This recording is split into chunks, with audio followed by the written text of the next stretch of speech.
स्थिति सवालों के दौर बिल्कुल सवालों के दौर को हम यही थामते हैं। और इतना जरूर कहना चाहेंगे कि महिला लेखन ने उन सभी मुद्दों को उठाने की भरसक कोशिश की है जिनसे कहीं न कहीं प्रत्यक्ष या अप्रत्यक्ष रूप से हमारा समाज प्रभावित है। लेकिन साहित्य के प्रति लोगों का कम होता रुझान और हावी होती पश्चिमी सभ्यता और बाजार का असर, कितना कुछ किया जा सकता है और किस तरह पुरुष साहित्यकारों को अब आगे आना होगा और स्त्री लेखन को, लेखिकाओं को प्रोत्साहित करना होगा। लोकतंत्र में स्त्री अभिव्यक्ति के सुर क्या बदलाव ला सकते हैं, जानते हैं आखिरी राय में क्या कहना चाहेंगी? मैं एक छोटी सी बात कहना चाहूंगी। इस बच्चे ने अभी पूछा आप लोभ के बारे में। मैं ये कहना चाहती हूँ कि बाकी सारे धनों पर तो पुरुषों का एकाधिकार होता है, लेकिन सहिष्णुता, त्याग, आत्मलोप, ये जो बड़ी बड़ी विभूतियां हैं, दुनिया की बड़े बड़े संपदाएं हैं, इस पर स्त्रियों का एकाधिकार क्यों हो? पुरुषों बेचारों को भी कुछ कुछ ये धन मिल जाने चाहिए। संतोष धन, सहिष्णुता धन, धीरज धन, आत्मलोप धन। मैत्री जी क्या कहेंगे अंत में, जो निर्भीकता की अब जरूरत आपको महसूस होती है? जो एक मुद्दा रह गया है वो उसी को मैं लास्ट में कहूंगी कि संपत्ति का अधिकार कोर्ट से मिल गया है, लेकिन जो हमारे व्यवहारिक रूप में वो लड़की को नहीं मिलता।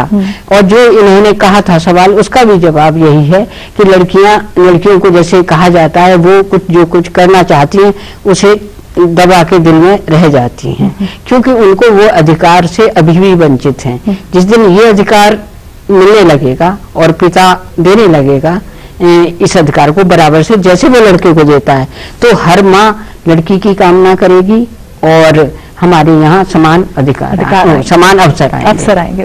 देखिए वही बात कह रहे हैं, समाज में जो बदलाव आया है उसके प्रति सबसे, और जो जैसे कानून बने, जैसे 2005 में घरेलू हिंसा के तहत कानून बना है, पर उनमें भी बहुत से ऐसे पेच हैं जो खुल नहीं पाए हैं और उसके प्रति स्त्री के मन में भी एक भय सा है कि अगर वो कहेगी तो पता नहीं घर का क्या हाल होगा, पति उससे आने देगा या नहीं आने देगा। तो इन सबों का खुलासा और इन सबों के पीछे एक विश्वास की ऐसी शक्ति उसको मिलना चाहिए जिससे वो अपने बारे में अच्छी तरह से जान समझ सके। महेश जी देखिए मेरा मानना तो है कि शिक्षा, जब तक कि शिक्षा को मतलब कि जो हम हर परिवार में, हर घर में बेटी को जब तक पूरी तरीके से शिक्षित करके आत्मनिर्भर बना देंगे तो समाज में अपने आप परिवर्तन आएगा, उसको कोई रोक नहीं सकता। इस परिवर्तन को मैं आज थोड़ा सा जो खुद में महसूस कर रहा हूँ, इधर भी मैंने देख रहा हूँ संयुक्त परिवार में जैसे वृद्ध होते हुए माता पिता हैं तो अधिकांश घरों में उनका बहू बेटे से ज्यादा बेटी और दामाद पर विश्वास है। बेटी और दामाद उनके लिए ज्यादा कारगर और बेटे उनके ज्यादा उनके लिए काम कर रहे हैं।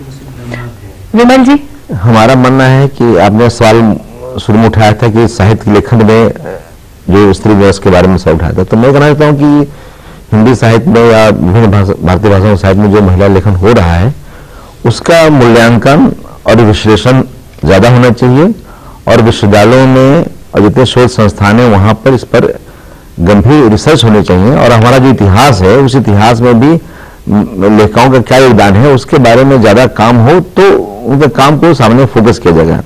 हमारा मतलब कि बहुत अच्छी बात आपने कही कि शिक्षा में शुरुआत ही से स्त्री विमर्श को एक अच्छे एक सब्जेक्ट की तरह अगर पेश कर दिया जाए तो बहुत सारे मसले जो हैं वो हल हो सकते हैं। सिमोन द बावा कहती है कि स्त्री कहीं झुंड बनाकर नहीं रहती, वो पूरी मानवता का आधा हिस्सा होते हुए भी पूरी एक जाति नहीं है।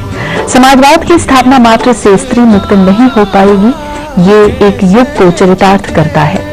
लेकिन नई सदी के प्रारंभ में महिलाओं के विकास और उन्हें अधिकार संपन्न बनाने के क्षेत्र में निश्चय ही सार्थक कदम उठाए गए हैं और इन चुनौतियों को उसे स्वीकार करना होगा और इसके लिए सक्रिय भूमिका भी उसे ही निभानी होगी। ये जानते हुए कि आसपास पथरीली और कंकरीली जमीन है, इसके बावजूद अनंत आकाश की खुली हवा में उसे जीना सीखना होगा या शायद उसने जीना सीख लिया है। चलते चलते सिर्फ इतना कि पथरीली राह पर रवा कदम, कलम की ताकत, नई सोच के साथ औरत पांव की धूल नहीं जो झाड़ दी, वो चादर नहीं जो उतार दी। कितनी मासूमों की तकदीरें उसके हाथों बननी है, सितम के अंधेरे भले राह रोकी पर नई भोर आएगी, जरूर आएगी, एक पीढ़ी की मुहाफिज औरत जननी है। मैं अपने सभी पैनलिस्ट का बहुत बहुत शुक्रिया अदा करती हूँ कि वो यहाँ आए और इस चर्चा का हिस्सा बने। आपका शुक्रिया, ऑडियंस का शुक्रिया कि आपने बहुत अच्छे सवालों का दौर जारी रखा। आप भी आ सकते हैं अस्मिता में, कीजिए हमें ईमेल। हमारा ईमेल आईडी है asmita.lstv@gmail.com। और इसी के साथ मैं समीना अस्मिता की पूरी टीम के साथ आपसे लेती हूँ इजाजत। फिर मिलेंगे एक और नए विषय के साथ, तब तक के लिए नमस्कार।